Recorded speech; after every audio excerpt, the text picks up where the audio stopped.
Hello, everyone, and welcome back to Behind the Counters.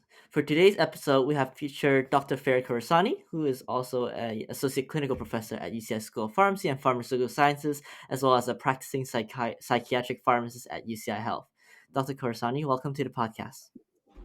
Thanks. Nice to be here. I'm glad to have this chat with you. So today we're going to cover some important topics surrounding, again, first of all, your journey in becoming a psychiatric pharmacist, how it went along. We'll also be going through and discuss some difficulties or challenges in helping patients with mental health difficulties in practice. So without further ado, let's get this started. First of all, if the audience listening today isn't familiar with the specialty field of psychiatric pharmacy, would you just like to do a brief introduction of what is psychiatric pharmacy and what exactly does a psychiatric pharmacist do?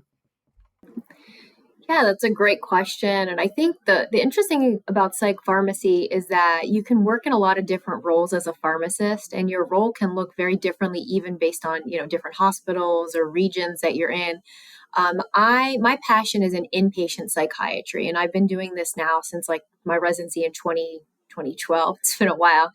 But yeah, inpatient psychiatry is kind of my role. I round with the inpatient teams to optimize medication therapies for patients, making sure dosing is good, addressing any drug interactions, basically helping with treatment planning.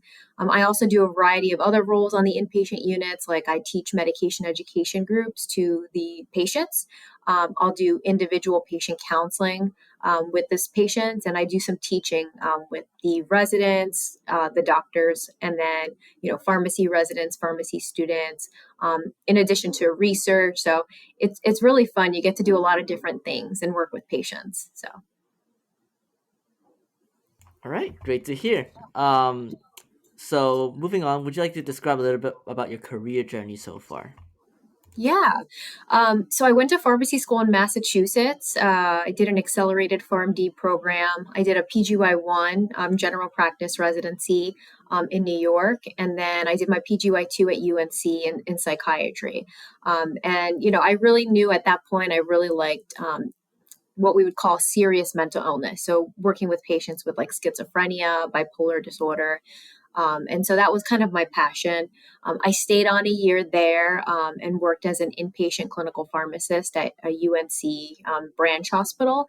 And then I realized that I really wanted to pursue my other passion, which was teaching. And so I moved back to New York, where I'm from, and I pursued a teaching position at St. John's University in Queens.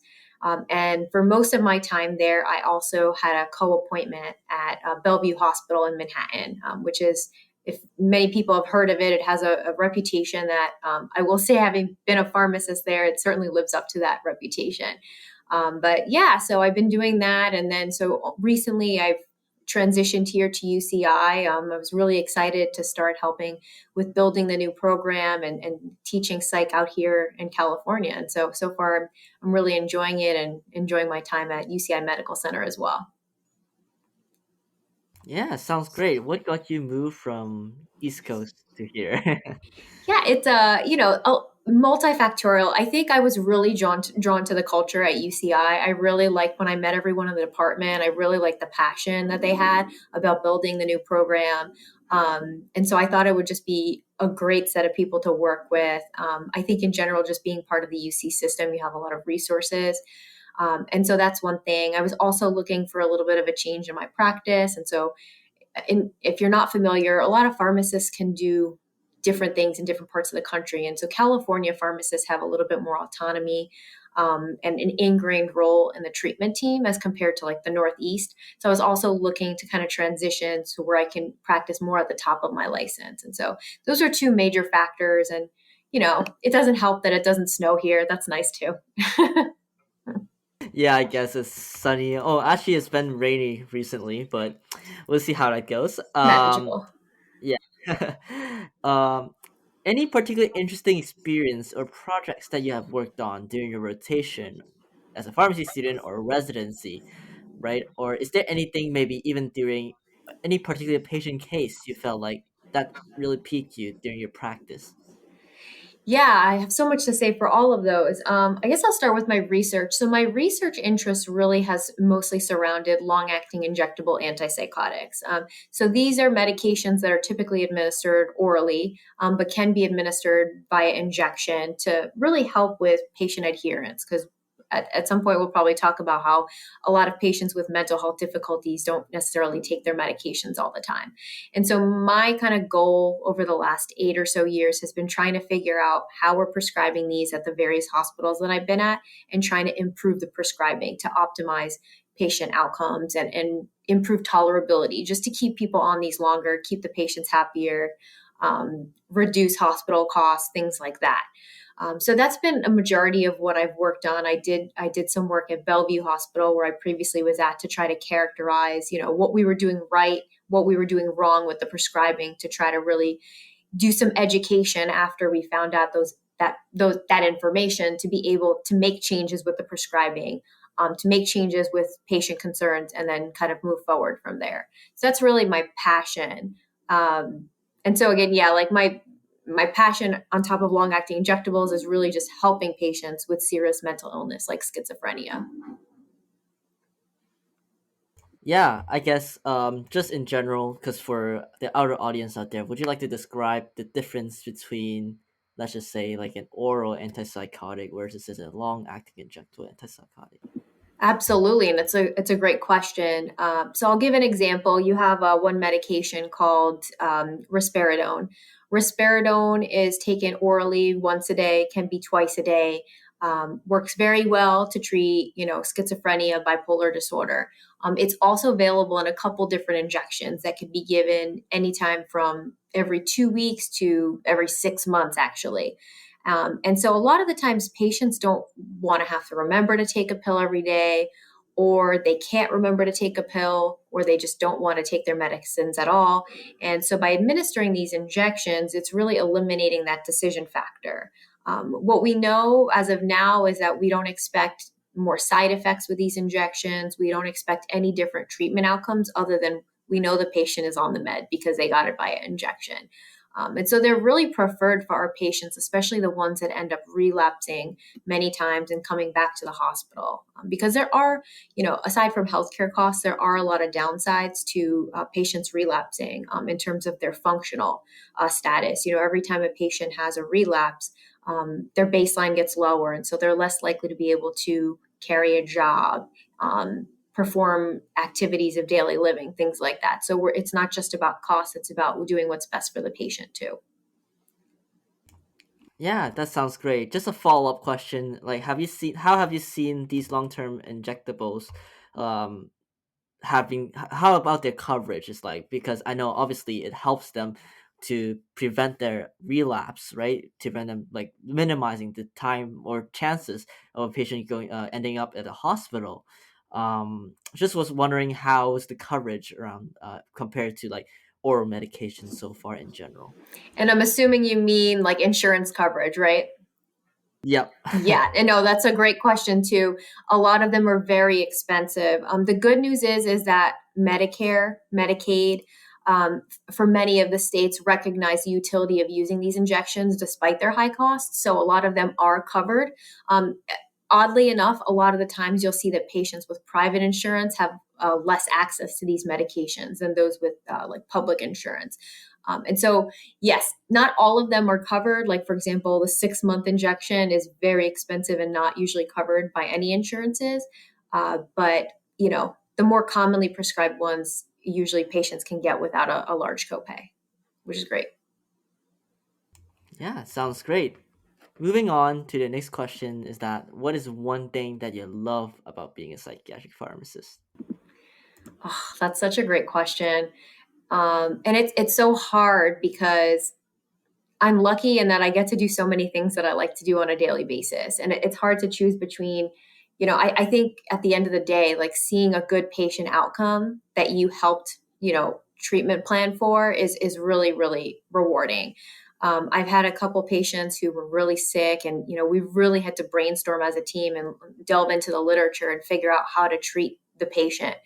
Um, and it's always a team effort, but really seeing that patient improve on those medications, you really get that gratification. And that's one thing that's unique about psychiatry, is that it's not just like you look at a lab and you say, okay, the patient's better, their blood pressures, went down, their blood pressure medicine's working. You can see sometimes such a dramatic change where a patient is seeing things, hearing things, thinking someone's out to kill them, and a few days later they are having a conversation with you saying, I don't know why I thought that, I don't really feel that way anymore. And so it's a really dramatic difference, and it's so rewarding to see the medications work that way. Uh, yeah, that definitely relates to something that I heard about in terms of like psychiatric pharmacy is that, or psychiatry in general, is that it's like solving a very complex puzzle in terms of dealing with patients, right? It's really individualized, or things that we really need to think. It's not just about like the numbers out there. Let's just say something like treating for hypertension or cholesterol, right? Um, is very, I feel like, is that, does that true, like is that like things that you feel like you see in practice? Yeah, no, and you bring up a great point, and I would say it is true. We do have evidence-based guidelines to help us treat the different disease states. We know how to treat depression, we know how to treat schizophrenia. But what we don't have is, a cookie cutter for everyone. Patients have different things that come up. Maybe they have a side effect that we don't expect on one med, so we have to kind of think out of the box and switch to another one. Or maybe a patient has multiple disease states. Maybe they have PTSD along with bipolar disorder. And, for example, you don't want to necessarily give antidepressants that you would use to treat PTSD with to someone with bipolar disorder, because you're risking them flipping into mania. It's a little complicated, but so you really have to think out of the box when patients have multiple things going on. And so it can be interesting, to say the least. Yeah, sounds great. Okay, move on to the second main part of our topic of discussion today. Would you like to describe some maybe like difficulties or challenges in helping patients with certain mental health difficulties? Again, you kind of already covered in terms of like medication compliance, or like the coverages of medication, or even what you just covered, having multiple disease states, right? Um, what are some, again, challenges you see in practice in dealing with again, helping patients at that time? Yeah, there's a lot of as we talked about adherence issues. I talk to patients a lot during my medication education groups, and what I hear a lot about is side effects. And it's really hard as a pharmacist, because I don't want to emphasize the side effects because I want them to take their medications, but at the same time, I don't want to give them more of a reason not to take their meds. And so it's really hard sometimes, where like I want to help them, be more adherent and take their meds, but I also want them to not have a side effect. And so trying to figure out how the patient is happy while still on their medication, whether it be that medication or another one, can sometimes be hard, and it's upsetting. The other thing is, sometimes when I'm doing medication education groups, I want to help patients, but it can be difficult because they're just too psychiatrically ill. They're hearing voices, they're paranoid, things like that. And so sometimes you want to make that difference, but you're not able to at that point, given their acuity. Yeah, that sounds cool. Like, maybe just for example, right? Like, maybe we can look at, certain um psychiatric related medications, like, and your antipsychotics, your antidepressants, right? I guess, at least from what I've learned from my classes, is that a lot of these medications are really based upon like its side effect and how is it prescribed, or like things that we look into, like um things that patients have a preference over. um Kind of like just in a general guideline, right? What are some like tips or tricks that you process, like the thought process as you go through as you try to help the patient? Great question. There's so many things, especially as a pharmacist, you can do to help with these kind of things. So if a patient's saying they're having a side effect, first of all, I want to know what side effect they're having. There are some side effects that are dose dependent versus some that are just going to happen no matter what dose you're at. And so if it's a dose dependent side effect, I'll say, okay, like maybe I'll go into treatment team and say, hey, maybe, they're looking good. Maybe we can lower the dose a little. or maybe we can split the dose so that the peak of the medication isn't so high and it doesn't cause that side effect. Maybe they're, very sleepy. So we just give it to them all at night so they're not sleepy during the day, things like that. So I really try to get into the nitty gritty of what's wrong, what type of side effect it is, what the patient thinks about it, and then try to figure out the plan from there based on what we know about the drug and what the patient wants. All right, that's really cool. Other just a further up question in terms of like medication compliance, right? You again, we touched a little bit about long acting injectables, how like maybe an injection is better for a patient instead of taking like it orally. How does see that make the difference, or like how does that help with medication compliance? Great question. We have literature out there that shows that people on long acting injections stay out of the hospital longer. Um, it reduces healthcare costs, patients relapse less. So it's very clear that these medications, per research, it will improve patient outcomes. And then just logically, right? If a patient is not taking their pill every day, like if it's in their muscle sitting, waiting to go into their bloodstream, they can't not take it. So, yeah. Yeah, that definitely makes sense. I think it's for some patients it's definitely like an easier route in terms of like medication adherence and stuff like that. Yeah, so those are all the questions I have for you today, Dr. Kurosani. Thank you for again joining. Do you have any comments or questions for us, or anything you'd like the audience to know about? I think this is great just to get the word out there. As a psych pharmacist, one of my passions is advocacy for patients with mental health issues. And, part of that is reducing stigma around mental health. And so I just applaud your efforts for trying to get the word out there. I think the more people know about patients with psychiatric disorders and, you know, um, medications and things like that, the less stigma is around and more comfortable people are. And I think, especially as healthcare providers, even if you're not a psych pharmacist, you're going to see patients with issues in the pharmacy, whether it be depression or anxiety or even, schizophrenia. And so all of us are going to have to encounter these patients, and we just want to make sure that we, treat them with empathy and equally to how we would anyone else. And so my goal always when I'm teaching is to help students be more comfortable serving those patients. All right, thank you so much for coming to our show. Again, to our viewers, hit the like if you enjoyed it. Comment down on things that we've done well and things we can improve on. Click the subscribe button and the notification bell for our latest content. Go give us a follow on our social media.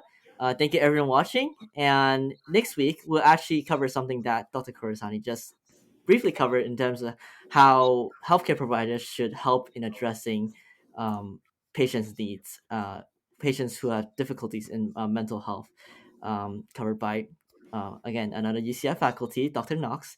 So thank you everyone for joining me today, and we'll see you next week.